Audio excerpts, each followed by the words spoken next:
Excellencies, we have won the war. ಪ್ರಧಾನಿ ನರೇಂದ್ರ ಮೋದಿ ವಿಶ್ವಸಂಸ್ಥೆಯ ಸಾಮಾನ್ಯ ಸಭೆಯಲ್ಲಿ ಇರಬೇಕಿತ್ತಲ್ವಾ? ಪಾಕಿಸ್ತಾನ ಪ್ರಧಾನಿ ವಿಶ್ವಸಂಸ್ಥೆಯ ವೇದಿಕೆಯಲ್ಲಿ ಆಪರೇಷನ್ ಸಿಂಧೂರ್ನಲ್ಲಿ ಗೆಲುವು ಸಾಧಿಸಿರೋದಾಗಿ ಹೇಳ್ಕೊಳ್ತಾ ಇದ್ದ ಅಸಂಬದ್ಧ ಹೇಳಿಕೆಗೆ ಅವರು ಉತ್ತರವನ್ನ ಕೊಡಬೇಕಿತ್ತಲ್ವಾ? ಅದೇನೇ ಇದ್ರೂ ಭಾರತದ ಶಾಶ್ವತ ನಿಯೋಗದ ಪ್ರಥಮ ಕಾರ್ಯದರ್ಶಿ ಪಟೇಲ್ ಗೆಹ್ಲೋಟ್ ಸೂಕ್ತ ಉತ್ತರ ನೀಡಿದ್ದಾರೆ. ಮೋದಿ ಅವರ ವಿದೇಶ ಪ್ರವಾಸಗಳ ಮೇಲೆ ಇಷ್ಟೊಂದು ರಾಜಕೀಯ ಮಾಡುವ ಬಿಜೆಪಿ ವಿಶ್ವಸಂಸ್ಥೆಗೆ ಹೋಗೋಕೆ ಸಾಧ್ಯ ಆಗದೆ ಇರೋದಕ್ಕೆ ಮೋದಿಗೆ ಯಾವ ಬಲವಂತವಿತ್ತು ಅನ್ನೋದರ ಬಗ್ಗೆ ಹೇಳುತ್ತಾ? ಶೆಹಬಾಜ್ ಶರೀಫ್ ವಿಶ್ವಸಂಸ್ಥೆಯ ವೇದಿಕೆಯಲ್ಲಿ ನಿಂತು ಆಪರೇಷನ್ ಸಿಂಧೂರ್ನಲ್ಲಿ ತಾವೇ ಗೆಲುವು ಸಾಧಿಸಿದ್ದಾಗಿ ಹೇಳ್ಕೊಳ್ತಾ ಇದ್ರು. ಅದಕ್ಕೆ ಪಟೇಲ್ ಗೆಹ್ಲೋಟ್ ಸೂಕ್ತ ಉತ್ತರ ನೀಡಿದ್ರು. ಭಾರತೀಯ ಪಡೆಗಳು ಹಲವಾರು ಪಾಕಿಸ್ತಾನಿ ವಾಯು ನೆಲೆಗಳ ಮೇಲೆ ನಡೆಸಿದ ದಾಳಿ ಮತ್ತು ಅವು ಉಂಟು ಮಾಡಿದ ಭಾರೀ ವಿನಾಶದ ಫೋಟೋಗಳು ಸಾರ್ವಜನಿಕವಾಗಿ ಲಭ್ಯವಿದೆ. ಪಾಕಿಸ್ತಾನದ ಪ್ರಧಾನಿ ನಾಶವಾದ ರನ್ವೇಗಳು ಮತ್ತು ಸುಟ್ಟು ಹೋದ ಹ್ಯಾಂಗರ್ಗಳನ್ನ ವಿಜಯ ಅಂತ ಪರಿಗಣಿಸಿದ್ರೆ ಪಾಕಿಸ್ತಾನ ಆ ವಿಜಯವನ್ನ ಆನಂದಿಸಬಹುದು ಅಂತ ಗೆಹ್ಲೋಟ್ ಹೇಳಿದ್ದಾರೆ.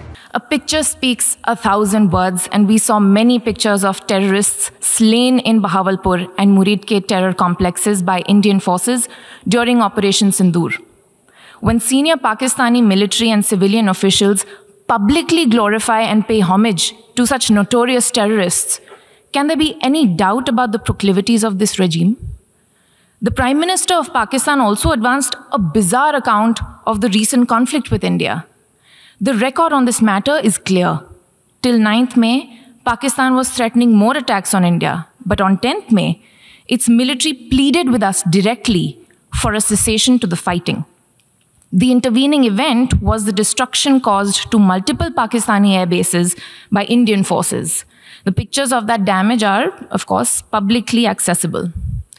If destroyed runways and burnt-out hangars look like victory, as the Prime Minister claimed, Pakistan is welcome to enjoy it. ಸತ್ಯ ಏನು ಅಂತಂದ್ರೆ, ಹಿಂದಿನಂತೆ ಭಾರತದಲ್ಲಿ ಮುಗ್ಧ ನಾಗರಿಕರ ಮೇಲೆ ಭಯೋತ್ಪಾದಕ ದಾಳಿಗೆ ಪಾಕಿಸ್ತಾನ ಕಾರಣ ಆಗಿದೆ. ನಮ್ಮ ಜನರನ್ನ ರಕ್ಷಿಸುವ ಕೆಲಸವನ್ನ ನಾವು ಮಾಡಿದ್ದೇವೆ ಅಂತ ಹೇಳಿದ್ದಾರೆ. ಹಾಗೇನೆ ಕದನ ವಿರಾಮಕ್ಕೆ ಟ್ರಂಪ್ ಮಧ್ಯ ಪ್ರವೇಶಿಸಿದ್ರು ಅನ್ನೋದಕ್ಕೂ ಗೆಹ್ಲೋಟ್ ಉತ್ತರಿಸಿದ್ದಾರೆ. ಭಾರತ ಮತ್ತು ಪಾಕಿಸ್ತಾನ ಎರಡೂ ದೇಶಗಳ ನಡುವಿನ ಯಾವುದೇ ಸಮಸ್ಯೆಯನ್ನ ಪರಸ್ಪರ ಪರಿಹರಿಸಲಾಗುತ್ತೆ ಅಂತ ಈಗಾಗಲೇ ಒಪ್ಪಂದ ಮಾಡಿಕೊಂಡಿವೆ. ಇದರಲ್ಲಿ ಯಾವುದೇ ಮೂರನೇ ವ್ಯಕ್ತಿಗೆ ಸ್ಥಾನವಿಲ್ಲ. ಇದು ಭಾರತದ ದೀರ್ಘಕಾಲೀನ ಮತ್ತು ಶಾಶ್ವತ ರಾಷ್ಟ್ರೀಯ ನೀತಿಯಾಗಿದೆ ಅಂತ ಅವರು ಹೇಳಿದ್ದಾರೆ. ಭಾರತ ಮತ್ತು ಪಾಕಿಸ್ತಾನ ನಡುವಿನ ಯುದ್ಧವನ್ನ ಕೊನೆಗೊಳಿಸೋಕೆ ಡೊನಾಲ್ಡ್ ಟ್ರಂಪ್ ಕಾರಣರಾಗಿದ್ದು ಅವರ ಹೆಸರನ್ನ ನೊಬೆಲ್ ಶಾಂತಿ ಪ್ರಶಸ್ತಿಗೆ ಶಿಫಾರಸು ಮಾಡಿದ್ದೇವೆ ಅಂತ ಶೆಹಬಾಜ್ ಶರೀಫ್ ಹೇಳಿದ್ದಕ್ಕೆ ಪ್ರತಿಯಾಗಿ ಪಟೇಲ್ ಗೆಹ್ಲೋಟ್ ಈ ಉತ್ತರ ಕೊಟ್ಟಿದ್ದಾರೆ. Pakistan agreed to a ceasefire facilitated by President Donald Trump's bold and visionary leadership. We express our deep appreciation to him and his team for their active role in bringing about the ceasefire. President Trump's efforts for peace helped avert a more threatening war in South Asia. Had he not intervened timely and decisively, the consequences of a full-fledged war would have been catastrophic. Who would have lived to tell what happened? And therefore, in recognition of President Trump's wonderful and outstanding contribution to promote peace in our part of the world, Pakistan nominated him for Nobel Peace Prize. And I think this is the least we could do for his love for peace. And I think truly he's a man of peace. Mr. President, India and Pakistan have long agreed that any outstanding issue between them will be addressed bilaterally. There is no room for any third party in that regard. This is our long-standing national position. Where terrorism is concerned, we are making it clear that there will be no distinction between the terrorists and their sponsors. Both will be held accountable. Nor will we allow terrorism to be practiced under the cover of a nuclear blackmail. India will never bow to such threats.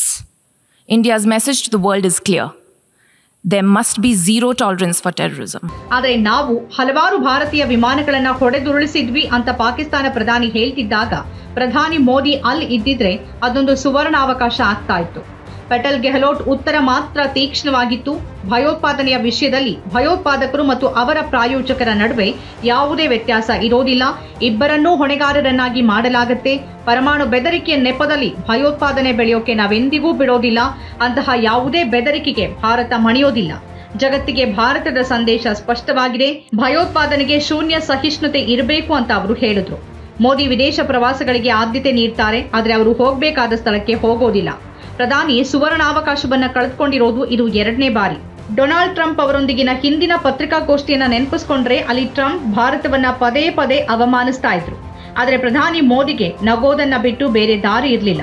ಈಗ ಶೆಹಬಾಜ್ ಶರೀಫ್ ಅವರ ಸುಳ್ಳುಗಳಿಗೆ ತಿರುಗೇಟು ಕೊಡುವ ಅವಕಾಶವನ್ನು ಅವರು ಹೀಗೆ ಕಳ್ಕೊಂಡ್ರು. ನಮ್ಮ ಕಾರ್ಯಕ್ರಮಗಳನ್ನ ನೀವು ನೋಡ್ತಾ ಇದ್ರೆ ನಮ್ಮ ಚಾನೆಲ್ ಅನ್ನ ಸಬ್ಸ್ಕ್ರೈಬ್ ಮಾಡಿ, ಪಕ್ಕದ ಬೆಲ್ ಐಕಾನ್ ಒತ್ತಿ ನಮ್ಮನ್ನ ಬೆಂಬಲಿಸಿ. ಹಾಗೆ ನಮ್ಮ ಕಾರ್ಯಕ್ರಮಗಳನ್ನ ಲೈಕ್ ಮಾಡಿ, ಕಮೆಂಟ್ ಮಾಡಿ, ಅದನ್ನ ಬೇರೆಯವರಿಗೂ ವಾಟ್ಸ್ಆಪ್ ಮೂಲಕ ಶೇರ್ ಮಾಡಿ. ನೀವು ಹೀಗೆ ಮಾಡಿದಾಗ ನಮ್ಮ ಚಾನೆಲ್ ಇನ್ನಷ್ಟು ಮತ್ತಷ್ಟು ಜನರಿಗೆ ತಲುಪಲು ನೀವು ನಮ್ಮೊಂದಿಗೆ ಸಹಕರಿಸಿದ ಹಾಗಾಗುತ್ತೆ.